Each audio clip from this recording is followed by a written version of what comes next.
5 సంవత్సరాల పైన అయిపోయింది. ఆ రోజున మనం అమరావతి అభివృద్ధి చెందుతుంది, రాజధాని అభివృద్ధి చెందుతుంది, పోలవరం అభివృద్ధి చెందుతుంది అనే ఉద్దేశంతో ప్రతి గ్రామంలోనూ నీరు మట్టి తెచ్చి ఆయనకి సంకల్పంగా మనం ఇచ్చాం.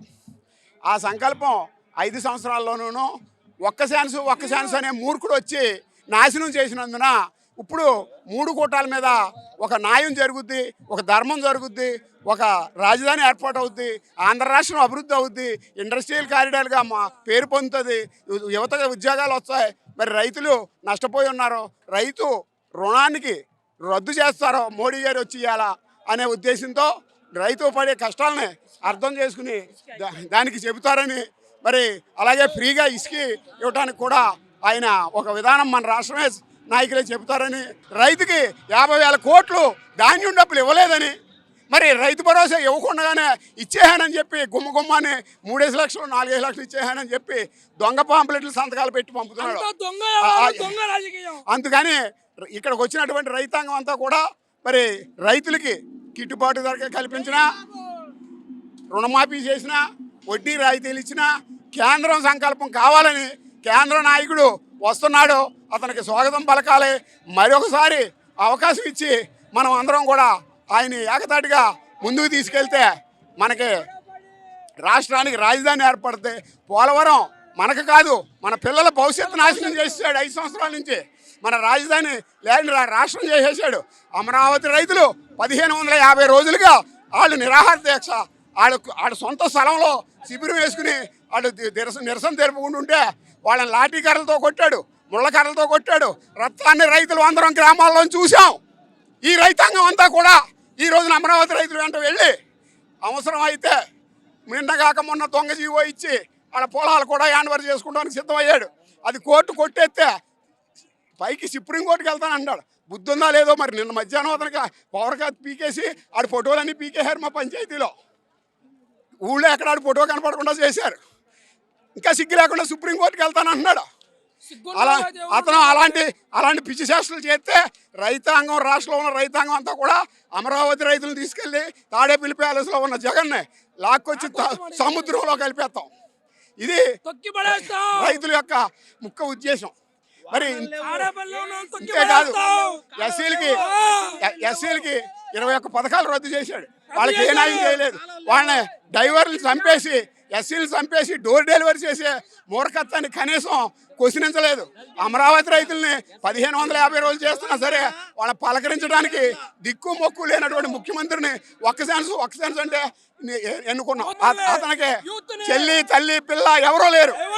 వాళ్ళందరినీ రోడ్డు మీద గెంటేశాడు. చిన్నాన్నే చంపేస్తే ఇవాళకి అతని కేసు మీద విచారించే దిక్కు లేదు. అతనికి దమ్ముంటే ప్రజల్లోకి వచ్చి నేను ఇంత చేశాను అని చెప్పి చెప్పమనండి. సామాన్య కార్యకర్త మోడీ సిటికెత్తే సముద్రంలో కలిపేస్తాం అతన్ని. వచ్చేది తెలుగుదేశం పార్టీ, జనసేన, బీజేపీ కూటమి భారీ మెజారిటీతో, అఖండమైన మెజారిటీతో రాబోతున్నది.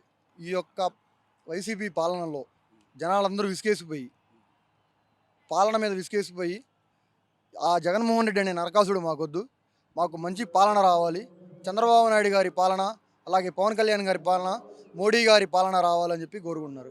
మాది తాటికొండ నియోజకవర్గం, రాజధాని గ్రామంలో 33,000 ఎకరాలు రైతులు వారి యొక్క సొంతంగా ఇచ్చారు. ఇప్పుడున్న ముఖ్యమంత్రి జగన్మోహన్ రెడ్డి ఆనాడు అసెంబ్లీలో కూడా చెప్పాడు, 33,000 ఎకరాలు సరిపోవు, ఇంకొక 10,000 ఎకరాలు ఎక్స్ట్రా తీసుకోండి, స్వీకరించండి, రాజధానికి సరిపోయేదాన్ని. అదే ముఖ్యమంత్రి అదే అసెంబ్లీలో 3 రాజధానులు చేస్తున్నామని చెప్పి అన్నారు. ఆ 3 రాజధానులు అని చెప్పి అన్నాడో ఈ యొక్క సైకో ముఖ్యమంత్రి మా యొక్క రాజధాని గ్రామ ప్రజలు కానీ రైతులు కానీ శిబిరాలు వేసుకొని ఇవాళకి 1676వ రోజు నిరాహార దీక్ష చేస్తున్నారు. అదే ఆ రోడ్లోనే మన ముఖ్యమంత్రి గారు వెళ్తారు. ముఖ్యమంత్రి గారు వెళ్తుంటే పరదా పట్ల కట్టాలా, గేట్లు పెట్టాలా, అన్నీ చేయాలా. ఈ యొక్క ముఖ్యమంత్రికి జనాలు వెళ్ళి వినతిపత్రం ఇద్దామన్నా కానీ లేదు.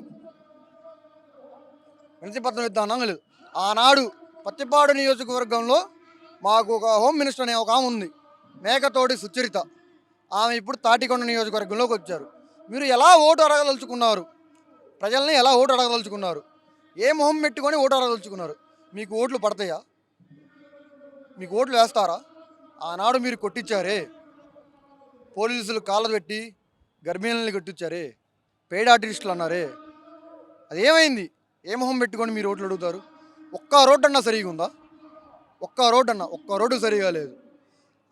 ఈ జగన్మోహన్ రెడ్డి చిలిపి వేస్ట్ ఖర్చులు పెట్టే బదులు రోడ్లు వేయించుకుంటే చాలామంది చనిపోకుండా ఉంటారు, రోడ్లు బాగుపడతాయి. మొన్న ఏదో హెచ్డిఎఫ్సి బ్యాంక్కి సచివాలయంలో తాకట్టు పెట్టారంట. ఎవరు పాలనండి? ఎవరు దేనికని తాకట్టు పెట్టారు మీరు అసలుకి? ఎవరు సొమ్ము? ప్రజల సొమ్ము మీరు తాకట్టు పెట్టుకుంటున్నారు. ఒకటే గుర్తుపెట్టుకో జగన్మోహన్ రెడ్డి, ప్రజలు నిన్ను దించబోతున్నారు. నువ్వు ఇంక ఈ రాష్ట్రంలో ఉండాల్సిన ప్రసక్తే లేదు. తట్టాబుట్ట సర్దుకొని రెడీగా ఉండు. ప్రజలు నీకు బుద్ధి చెప్పబోతున్నారు. ఈ యొక్క గుంటూరు పార్లమెంట్ కానీ, నష్టపేట పార్లమెంట్ కానీ, బాపట్ల పార్లమెంట్ కానీ క్లీన్ స్వీప్ కొట్టబోతున్నాం. మన రాష్ట్రంలోనే అత్యధిక స్థానాలు, నీకు 150 కోటి వచ్చి నేను విర్రవీగుతున్నావు. 151 రావు ఈసారి. నీకు తెలుగుదేశం పార్టీకి ఎన్ని సీట్లు వచ్చినాయి పోయినసారి? దానికన్నా తక్కువ సీట్లు వస్తాయి. మనం 15 సీట్ల లోపే రావచ్చు, అసలు అవి కూడా రాకపోవచ్చు. పులివెందులు నువ్వు గెలుస్తావు, అసలుకి నువ్వు పోటీ చేస్తున్నావు. అసలు పులివెందుల్లో నువ్వు గెలుస్తావు. పులివెందుల్లో అక్కడ ఎవరు? బీటెక్ రవి ఎమ్మెల్సీ గారు, వాళ్ళ చెల్లి గొడ్డలతో నరికిన చంపాడు ఈయనే జగన్మోహన్ రెడ్డి. ఆనాడు చంద్రబాబు నాయుడు మీద వేశారు. భారతి గారు, షర్మిలా గారు పోటీ చేస్తున్నారు. నువ్వు ఎలా గెలుస్తావు పోటీ చేస్తున్నావు? అసలుకి సిగ్గుందా జగన్మోహన్ రెడ్డి? సొంత బాబాయ్ని చంపావు. ఇప్పటికీ నీకు ఆ కేసు తేలనీలా. నిన్నగాక మొన్న చూశారు తెలంగాణలో ఏమైందో. ఒక మాజీ ముఖ్యమంత్రి గారి కూతుర్ని, ఎమ్మెల్సీ కవిత గారిని అరెస్ట్ చేశారు. ఆమెకి 3 సంవత్సరాల నుంచి 7 సంవత్సరాల వరకు జైలు శిక్ష పడబోతున్నది. ఇదే ముఖ్యమంత్రి జగన్మోహన్ రెడ్డి, నువ్వు గుర్తుపెట్టుకో, నీకు కూడా అతి త్వరలో జైలు శిక్ష పడబోతున్నది. నువ్వు సర్దుకొని లోటస్ పాండుకు కానీ ఎక్కడికో చోటకి వెళ్ళటం ఖాయం. ప్రతి ఒక్క మంత్రి, కొడాల నాని కానీ, మాకు ఒక ఆంబోతు రాంబాబు ఉన్నాడు, అమ్మటి రాంబాబు అనే వ్యక్తి. ఏం మాట్లాడతాడో తెలియదు. అరగంట అంటాడు, 30 గంట అంటాడు. ఆంబోతు రాంబాబు, నువ్వు గుర్తుపెట్టుకో, నిన్ను కోడెల శివప్రసాద్ గారు ఉన్నప్పుడు మేడికొండూరు మండలం మేడికొండూరు ఇదిగా దగ్గర ఎలా కొట్టారో నువ్వు గుర్తుపెట్టుకో. అదే సిచ్యువేషన్ నీకు రాకపోతున్నది. నిన్ను నిఘా వేసి మా తెలుగుదేశం కార్యకర్తలందరూ గుర్తుంచుకొని మరి నీకు ఇస్తారు. ఆంబోతు రాంబాబు ఈరోజు నీటిపారుదల శాఖ మంత్రిగా ఉన్నాడు. అక్కడ రైతులందరూ వెలవెలబోతున్నారు.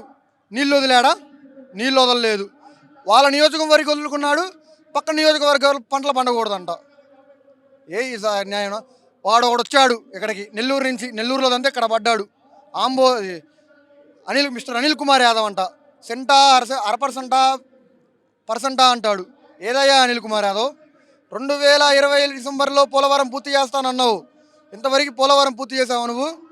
మళ్ళీ ఇక్కడ నష్టపేటకు వచ్చావు, తొడలు కొడుతున్నావు మొన్న మీసాల మేలేసి. నువ్వు గెలుస్తావా పల్నాడు ప్రాంతంలో?